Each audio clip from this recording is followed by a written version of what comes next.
redeemable? You're not deplorable? Boy, look at this crowd, right into every little corner, even up there. Wow, this is something. And you know what? Folks, it's this way all over the country. Look back there. People trying to get it. It's this way all over the country because people are disgusted with our government. We are being run by incompetent people. We are being run by people that don't know what they're doing. And in my opinion, Hillary Clinton is the most incompetent of all. By smearing tens of millions of hardworking, decent Americans, she's rendered herself unfit to be president. She is unfit to be president. Also tonight, Hillary Clinton and her many friends in the mainstream media, they're launching an all-out assault to falsely paint Donald Trump as sexist and misogynist. But like all their other attempts, this latest one is now falling apart. At the debate, Hillary Clinton brought up the former Miss Universe 1996 winner, Alicia Machado, who's now saying that Donald Trump's treatment of her led to years of eating disorders and mental anguish. But in 1997, as Machado was getting ready to pass on her crown, well, she told the Washington Post, quote, "I was anorexic and bulimic, but almost all of us were. When I was preparing for Miss Universe, it was an obsession for me not to gain weight. And by the time I won, I was actually recovering. But the year leading to it, I didn't eat at all, and whatever I ate, I threw up. I weighed 116 pounds. When I won, I was skeletal." So in 1997, Machado said she already had these issues, but after talking to the Clinton campaign, she changed her story in what appears to be an attempt to smear coordinated against Donald Trump. Now, there's also Machado's very questionable past. As FoxNews.com reported earlier today, in the 1990s, after Machado's then-boyfriend was indicted for attempted murder in her home country of Venezuela, well, she threatened to ruin the judge's career and even kill the judge. Now, the family of the victim also accused Machado of driving her boyfriend's getaway car, but she was never charged and denied the accusation. Now, those, of course, are all the details that Hillary Clinton and her campaign and the left-wing media conveniently kept out, especially at the debate the other night. Here with reaction, former Speaker of the House, Fox News contributor Newt Gingrich. This is not insignificant, is it? Because there appears to be a coordination, doesn't there, between the media and the Clinton campaign about the Machado case as they were telling them and telegraphing, this is what we're going to do. You talked about it today in a Facebook Live session. Tell us about it. Well, I mean, this is a great case study. First of all, everything Donald Trump said at the very beginning is true. If you did not have the elite media propping her up, protecting her, smearing Donald Trump, distorting the campaign, she'd be gone. I mean, if Lester Holt hadn't sided with her, you had the whole Clinton versus Trump debate in which Holt and Clinton were on the same team, basically. If those things weren't going on, she'd be gone. We now know, and I give the Washington Post some credit for this, they laid out today all of the different pieces that have been put in place by the Clinton campaign, a Cosmopolitan story, a New York Times story, video already done, a Guardian interview. All of this was done before the debate, setting up Machado. So wait a minute. So the Clinton campaign gave it to all their friends in the media ahead of time, before the debate, before the attack. Right, and said, hold on to this because something will happen during the debate. And the reason you get this sudden rush at the very end is Hillary must have had a checklist and realized we're almost out of time and I haven't kept my word to my friends in the media. So she drops this in 2 or 3 sentences. It's not quite clear why she's saying it. It's a 20-year-old story. Now, so that's part one. It clearly is an ambush set up by the elite media. But part two, which is frankly funny, I mean, this could be a situation comedy. The person they pick as a victim, and you didn't get all of it, there are allegations that she drove the getaway car for her boyfriend after a murder. There are allegations by a prosecutor who said she said to him personally, if you don't leave my boyfriend alone, I will get rid of you. I will have you killed. This is the prosecutor's testimony.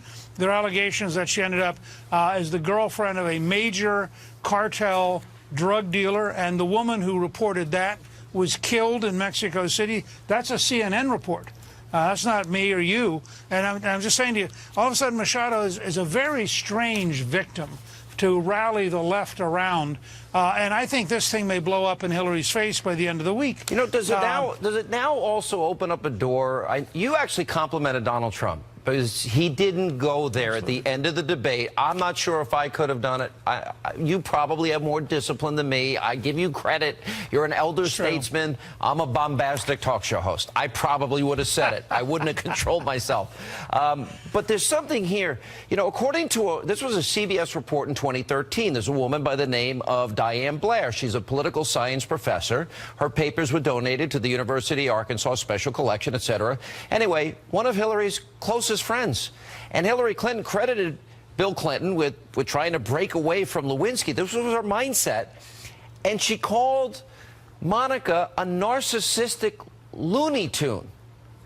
Now, if we're going to now examine these things, and we could also go a step further, because Christopher Hitchens, the late Christopher Hitchens, quoted Sidney Blumenthal as saying, what people need to understand is Monica Lewinsky was a stalker, an unstable minx who's been threatening Clinton to tell him that if he didn't have sex with him, he'd say it anyway. So it's sort of like, here we go again. You've got, just like in the birther case, Sidney Blumenthal involved and Mark Penn's memo involved, and then they deny, you know, plausible deniability. But there really was a smear attempt against Monica, against Jennifer, against Paula. Sure. James Carville saying drag $1 through a trailer park. Is this now, are we going to go here now because she started this? Well, no, and I don't think we should, and I hope Trump doesn't. I mean, look, if this campaign stays up here on big issues, change, no change, rethink the Middle East, keep doing what's failing, do something about crime in the inner cities, have nothing positive to add, create a lot of American jobs, have no experience creating jobs, cut taxes, raise taxes. If Trump wages this campaign at that level, he is going to crush her. I mean, this country's not going to vote for a tax-increasing, left-wing, Washington-based, more red tape, bigger bureaucracy, weak foreign policy, radical social values, left-wing Supreme Court candidate. It ain't going to happen. How does the more they can? Yeah, go ahead. Okay, the more the Clintons can drag this into the gutter, the better off it is for the Clintons. They might win in the gutter. They're not going to win up here. And they know they're not going to win up here. Okay, so we can have a debate, 90 minutes, uninterrupted airtime, and we don't talk about the following: Obamacare. We don't talk about Saudi Arabia and Clinton taking money from a country that abuses women and gays and lesbians and Christians and Jews, and she's getting tens and tens of millions of dollars. We don't talk about Benghazi and her poor decision-making there. We don't talk about the real state of the economy. I mean, listening to Lester Holt's first question, I thought, we had the greatest recovery in the world. And meanwhile, it was the worst recovery since the 40s. Right. We don't talk about pay-to-play. We don't talk about the Clinton Foundation. We don't talk about the email server. We don't talk about immigration, vetting refugees, radical Islam. How do you not talk about all of these things in the course of a 90-minute debate? But they talked about birtherism. Because, Sean, two things here. First of all, the fix was in. I'm sorry to say it. I had a higher opinion of Lester Holt before the debate began and a dramatically lower opinion afterwards. Let me give you an example from my own experience. If Lester Holt had opened the debate by saying to me, look how great the economy is, my first reaction would be to say, Lester, I know you got a big job in New York and you're getting paid a ton of money and you're surrounded by people who are really doing well. The rest of America isn't. And I would have gone right at him. And I think Trump's got to be prepared in these next two debates, and I hope Pence is going to be prepared in his debate. When the news media gets out of line, put them back in the box. You know, they're not your peers. They're not running for president. All right, so Miss Universe, with all these ethical issues, is brought up. You're saying he shouldn't even go there. You think if she's going to call him a sexist and racist, he's got to hit back? Super predators? No, I thought that was a good retort. No, you know what he should have said? He should have said, you can use all of the vicious personal smears you want to because you've got nothing to offer America. You have no solution for jobs. You have no solution for ISIS. You have no solution for education. You have no solution for murders in Chicago. And so you've got to get in the gutter because you don't have anything to offer up here where normal people live. And I'm not joining you in the gutter because I want to solve America's problems. That's what he should have said. All right, that's a powerful. We still have two debates to go. He has a chance coming up. All right, we'll have more with Speaker Gingrich right after the break, and also coming up on this busy news night. Everything you need to know about Hillary Clinton can be understood with this simple phrase: follow the money. Trump goes after Clinton's long history of corruption. Newt Gingrich is back right after the break, and also later tonight. There will be a terrorist diaspora sometime in the next 2 to 5 years like we've never seen before. We must prepare ourselves and our allies, especially in Western Europe, to confront that threat. And maybe not taking refugees that you say we can't vet. That was the FBI Director James Comey issuing that very scary warning about ISIS. We'll check in with Dr. Sebastian Gorka later, and much more straight ahead tonight on Hannity.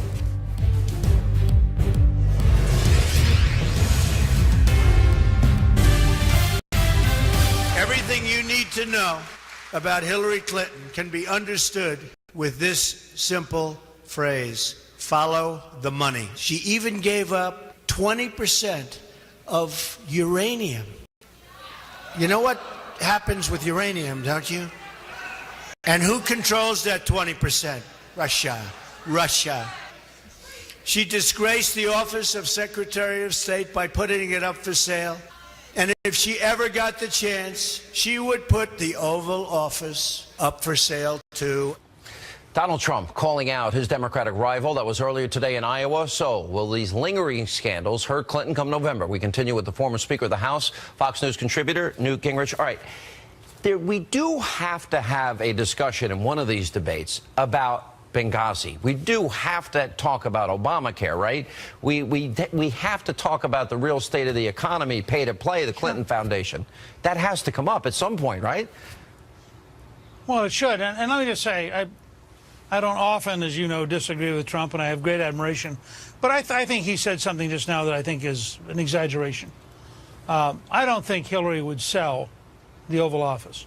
I think she would rent it on a nightly basis, but I don't think she'd sell it. And I think it's a little bit much. First of all, she has greater value over 8 years renting it one night at a time than if she sold it because only one guy couldn't pay enough. Well, they did rent the Lincoln bedroom the last time they were there. Well, they did. See, they've already got it down. They've rented the Lincoln bedroom. Right. This would just be a bolder, bigger opportunity. And she obviously has dictator friends around the world and rich, weird people around the world who, you know, a couple $1 million per night. Could I come and hang out in the Oval Office? Bill would probably be glad to come back and hang with them, have a couple of drinks, tell war stories, look at pictures. Pizza party.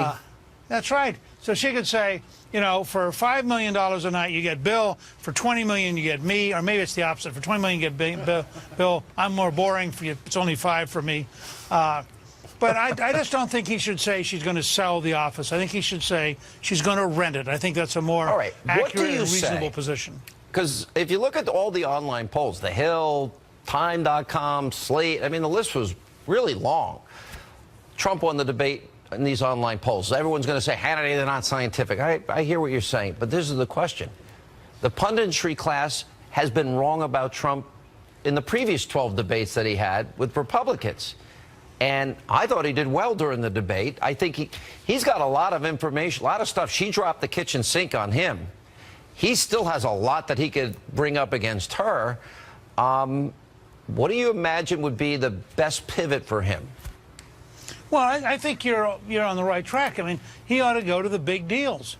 Obamacare's not working. The Democrats in the inner city aren't working. The economy's not working. The Federal Reserve is dangerously not working. Our national security policy in the Middle East isn't working. I mean, if he comes in at that level and sticks at that level and makes a simple case, we need change. She's telling you it's working and we don't need change. I'm telling you it's not working. We do need change. You decide which one that you want to be with. You know, I think that that's more devastating to her than any kind of mudslinging or getting down in the gutter or fighting. I mean, the Clintons are the best mudders in modern times. They've been living in the gutter, fighting over things from Whitewater and cattle futures and all the way up for the last 30 years. They get how to do that. What they can't do is get up here where there's a clear choice based on your life and your policies. Do you think you're better off? Do you think you can afford the health care system we've got? I mean, are we safer now? James Comey saying, watch out the next 2 to 5 years. Look, let me just say, if James Comey had been the director of the FBI during Watergate, Watergate would never have occurred. The more we learn about the level of the FBI cover-up, the more we learn about all the things they avoided doing, and the more we learn about what's clearly I think, by any reasonable standard, a deliberate effort to cover up by Clinton and her staff. I am shocked at Comey, who's had a great reputation, clearly has been in the tank, covering up for what, by any reasonable standard, is a horrific scandal of illegality. Well, it appears, I mean, can you imagine using bleach bit and not being accused of destroying evidence? I mean, I can't. If I did it, you would be visiting me in jail, I hope, with a cake with a file in it. You can't lay out the timeline of this whole scandal and not reach the conclusion that she broke the law early on, that they knew she was breaking the law, that when it became obvious they were in trouble, even after they were beginning to get subpoenas and were being told not to destroy anything, they were methodically doing things. It's really, I think, truly horrendous. 33,000 emails. All the money from Saudi Arabia, a country that abuses women and gays and lesbians and Christians and Jews, and she never criticized them. She was bought and paid for. Mr. Speaker, good to see you. Good to see you. Thank you. And coming up next tonight on this busy news night. There will be a terrorist diaspora sometime in the next 2 to 5 years like we've never seen before. We must prepare ourselves and our allies, especially in Western Europe, to confront that threat. FBI Director Comey, chilling alarm about the growing threat of ISIS. We'll check in with Dr. Sebastian Gorka. He's here next and also tonight. The single weapon that she's got is the media. Without the mainstream media, she wouldn't even be here, folks. That I can tell you. Trump calling out the liberal mainstream media for bending over backwards to help and contribute to Hillary Clinton. A.J. Delgado, Joe Concha, they're here to weigh in. That and more straight ahead tonight on Hannity. And welcome back to Hannity. So yesterday, while testifying on Capitol Hill, the FBI Director James Comey issued this dire warning about ISIS. Take a look. The so-called caliphate will be crushed. The challenge will be, through the fingers of that crush are going to come hundreds of very, very dangerous people. They will not all die on the battlefield in Syria and Iraq. There will be a terrorist diaspora sometime in the next 2 to 5 years like we've never seen before. We must prepare ourselves and our allies, especially in Western Europe, to confront that threat, because when ISIL is reduced to an insurgency and those killers flow out, they will try to come to Western Europe and try to come here to kill innocent people. We have to keep our eye on it and be ready for it. All right, joining us now, the author of Defeating Jihad, The Winnable War, our friend Dr. Sebastian Gorka is with us. I listen to that and I'm thinking, I'm not looking forward to the next 2 to 5 years. What's your assessment of that? I think Director Comey in this case is absolutely correct. There will be a terrorist diaspora. I'm not so optimistic about how soon we're going to squeeze ISIS in the region. But if you just look at the figures, ISIS in just a couple of years has recruited more than 85,000 jihadis. Of those, at least 35,000 aren't even Iraqis or Syrians. They're from outside the battle zone. And the scariest thing, Sean, at least 6,000 of the ISIS fighters are Westerners, Americans, Brits, Germans, people who, even if they're not on American passports, are potentially on the visa waiver program and can move freely in and out of America. That is a truly horrific terrorist threat assessment directly from the head of the FBI. You know, I come at this from a very interesting point. There's so much that didn't come up in the debate the other night, including vetting refugees. She wants a 550% increase. Comey, Clapper, Brennan, Steinbeck, McCall, General Allen all say ISIS will infiltrate. And I'm thinking, listening to Comey and that dire warning, how does that not come up in a debate? You'd have to ask Lester Holt. So many things didn't come up in the debate. Think about the fact Donald Trump is the Republican candidate, and he basically became the Republican candidate because of his southern border and immigration platform. It wasn't discussed. We know the bad guys have infiltrated Europe as refugees, as false refugees. And we are a Christian nation, Sean. We help those in trouble. But being a charitable Christian nation is not a suicide here. There were pact. terrible deeds done in the name of Christ. Oh, that's what Obama says. I'm sorry. You know, as he talks about all the benefits and blessings of Islam and won't talk about radical Islam. But it's really not a joke, because it reminds me of pre-September 11th, the embassy bombings in Kenya and Tanzania and the USS Cole and the first Trade Center bombing all led to a 9/11 Commission report, all were a lead up to what happened on 9/11. I'm listening to Comey and I'm thinking, all right, are we going to have another 9/11-like style event or bigger on American soil? And then are we going to look back at San Bernardino and Chattanooga and Fort Hood and New York and New Jersey and Orlando and say, oh, they were at war with us and we had a president that wouldn't say radical Islam? Sean, when did America take al-Qaeda really seriously? It was on September the 12th, 2001. God forbid it takes another mass casualty attack to get us serious about ISIS. The attacks we've seen, 112 people arrested in America linked to ISIS, they've all been perpetrated by one person or by two people. Imagine if 100 come. Imagine if they synchronize their attacks. It's happened before. It's happened in Mumbai. It's happened elsewhere. We need to catch these guys before they hit soil in America. And whistling past the graveyard because you believe in, I don't know, kumbaya globalism will endanger American lives. What did you think? Wasn't it a pretty incredible moment today? The House and Senate overriding the president's veto of the September 11th bill. You know, that was another issue that didn't come up. Hillary Clinton takes money from the Saudis. The Saudis abuse women, gays, lesbians, Christians, and Jews. And she never says anything negative about them. Takes millions of dollars from them. I would think the champion of women's rights cares about that. Look, I'm biased because this is my field, national security. But I truly believe the majority of Americans, when they go into that polling booth in November, the primary question will be, which one of these candidates is going to make me and my family safer? And if you think it's Hillary after Benghazi, after Syria, after the Russia reset, then I'm sorry, you live in a fantasy land. All right, Dr. Gorka, thank you. And coming up next on this busy news night tonight, right here on Hannity. The single weapon that she's got is the media. Without the mainstream media, she wouldn't even be here, folks. That I can tell you.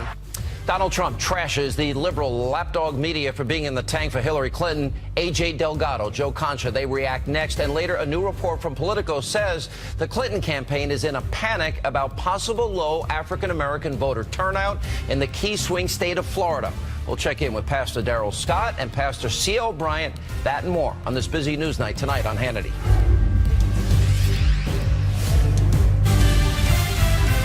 The single weapon that Hillary Clinton has, I mean, she couldn't even pass her bar exam in Washington, D.C. She failed it. The single weapon that she's got is the media. Without the mainstream media, she wouldn't even be here, folks. That I can tell you. She wouldn't even be here.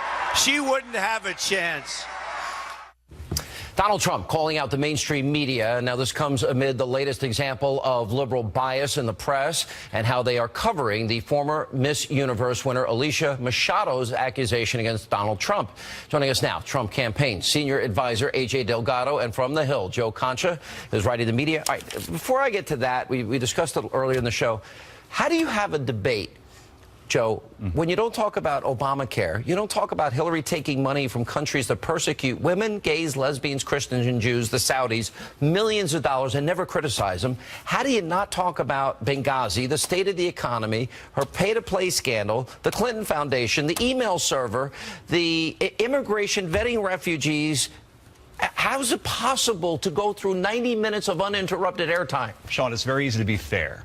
And in this case, Donald Trump had three weaknesses going in: birther, tax returns, and temperament. And all those things were broached by Lester Holt. Holt interrupted Trump 41 times to Clinton 6. I'm not very good at math, but I believe that's 7 times as much. With Clinton, as you said, her three biggest weaknesses I saw going in: mishandling of classified information, destruction of evidence, Clinton Foundation, and her health. And all three of those topics were not broached. You said it might be the most one-sided debate, his moderating, in history.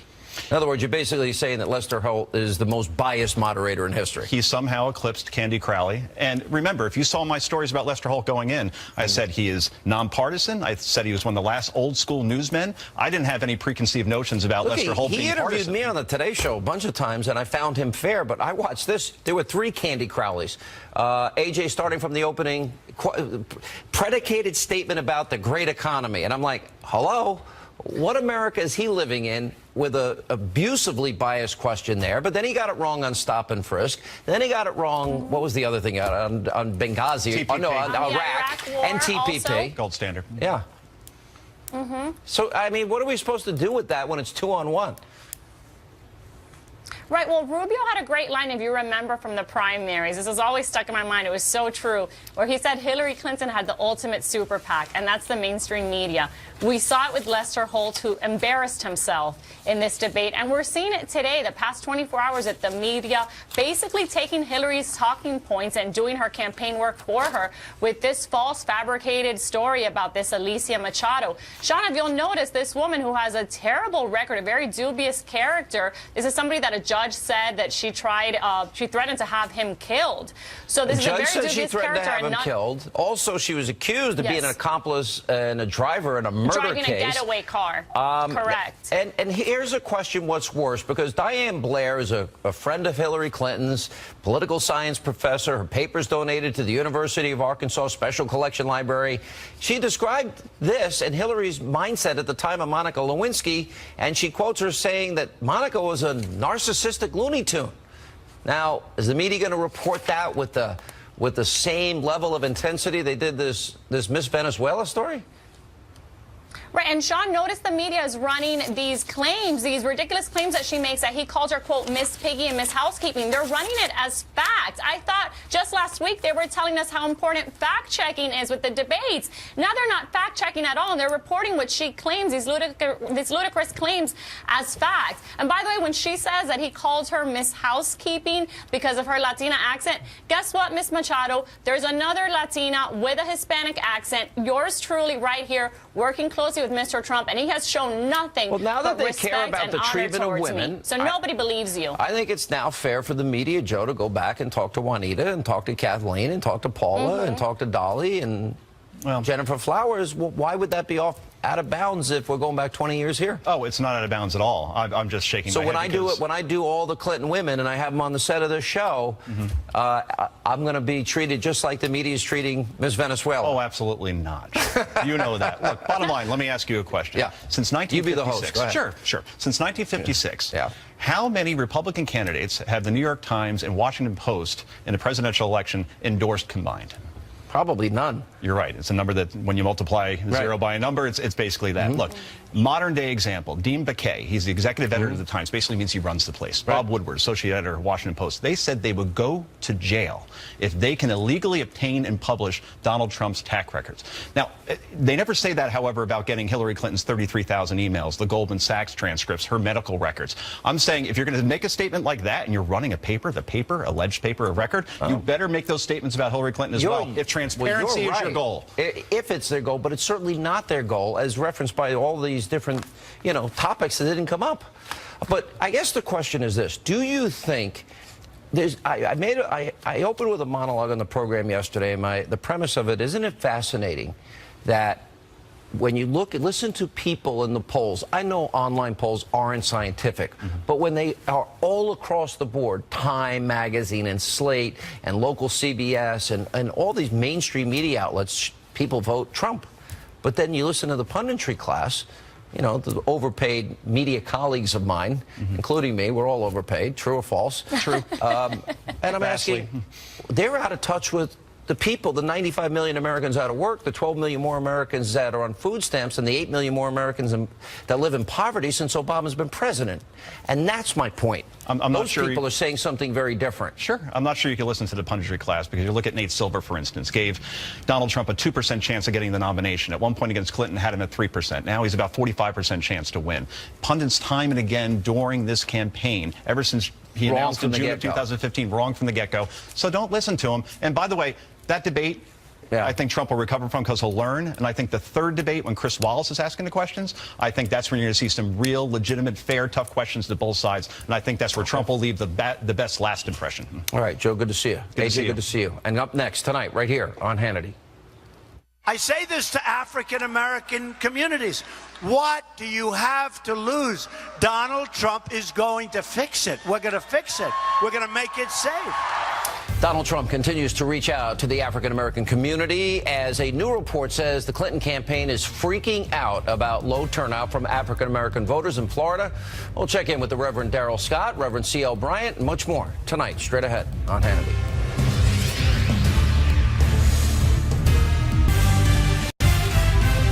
When I look at these inner cities and I see how bad they are, the crime is through the roof, the education is horrible, there are no jobs. Black youth, it's what's happening. And remember that Hillary Clinton calls them super predators, right? Super predators.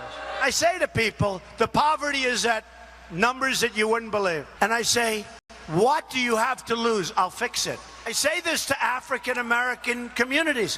What do you have to lose? Donald Trump is going to fix it. We're going to fix it. We're going to make it safe. And welcome back to Hannity. So Donald Trump, he continues his outreach to minority voters. Now, this comes as Politico is reporting that, quote, Clinton campaign is in full panic mode over Florida black voters. Joining us now, the CEO for the National Diversity Coalition for Trump, the Reverend Darrell Scott, as well as the host of the C.L. Bryant Show and senior fellow at Freedom Works, the Reverend C.L. Bryant. Reverends, good to see you both. I hope I'm in your prayers. You're the good people. I'm the sinner that needs the salvation. I'm the one that needs the forgiveness. All right, Pastor Scott, you look at this, if they're in full panic mode, and then you go back to the New York Times in March, there was a story in Virginia's 3rd Congressional District, which is the heart of the state's African-American community, voted overwhelmingly. Black turnout helped Obama in 2008 win the state.